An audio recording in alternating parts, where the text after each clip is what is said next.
കണ്ണൂരിൽ പോലീസുകാരനെതിരെ ബ്ലാക്ക് മെയിലിംഗിന് പരാതി. കോട്ടയിൽ സുരക്ഷാ ഡ്യൂട്ടിയിലുള്ള ഉദ്യോഗസ്ഥനെതിരെയാണ് പരാതി. കമിതാക്കളുടെ സ്വകാര്യ ദൃശ്യങ്ങൾ പകർത്തി ഭീഷണിപ്പെടുത്തി ചിത്രങ്ങൾ പുറത്തു ആവശ്യപ്പെട്ടെന്നുമാണ് പരാതി. സ്പെഷ്യൽ ബ്രാഞ്ച് ഡിവൈഎസ്പി അന്വേഷണം ആരംഭിച്ചു. KG ശ്രീത്തുണ്ട്. ശ്രീത്ത്, എന്താണ് വിവരങ്ങൾ?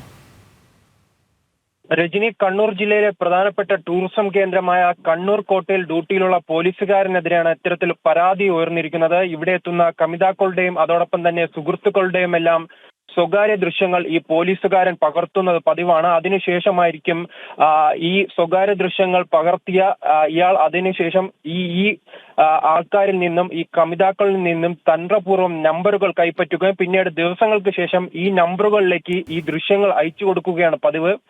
അതിനുശേഷമാണ് ഇയാൾ പണം ആവശ്യപ്പെടുന്നത്. ഈ പണം നൽകിയില്ലെങ്കിൽ ചിത്രങ്ങളും അതോടൊപ്പം തന്നെ ഈ ദൃശ്യങ്ങളും പുറത്തുവിടുമെന്നും ഇയാൾ ഭീഷണിപ്പെടുത്തുന്നതായാണ് നിലവിൽ പരാതി നൽകിയിരിക്കുന്നത്. കണ്ണൂർ പള്ളിക്കുന്ന് സ്വദേശിയും അതോടൊപ്പം തന്നെ കൊല്ലം സ്വദേശിയുമാണ് സിറ്റി പോലീസ് കമ്മീഷണർക്ക് ഇത്തരത്തിൽ പരാതി നൽകിയിരിക്കുന്നത്. കൊല്ലം സ്വദേശിയുടെ കയ്യിൽ നിന്നും ഇയാൾ ഭീഷണിപ്പെടുത്തി 3000 രൂപ ആദ്യം കൈപ്പറ്റുകയും അതിനുശേഷം 20,000 രൂപ ആവശ്യപ്പെടുകയും ചെയ്തു. ഇതിന് പിന്നാലെയാണ് ഇവർ പോലീസിൽ പരാതി നൽകിയിരിക്കുന്നത്. എന്തായാലും പരാതിയുടെ അടിസ്ഥാനത്തിൽ സിറ്റി പോലീസ് കമ്മീഷണർ അന്വേഷണവും ആരംഭിച്ചിട്ടുണ്ട്. അതോടൊപ്പം തന്നെ ഇയാൾ ഇത്തരത്തിൽ ഒന്നിലധികം പേരുടെ ചിത്രങ്ങളും അതോടൊപ്പം തന്നെ ദൃശ്യങ്ങളും പകർത്തി മൊബൈൽ സൂക്ഷിച്ചിട്ടുണ്ടെന്നാണ് നിലവിൽ പോലീസ് കണ്ടെത്തിയിരിക്കുന്നത്.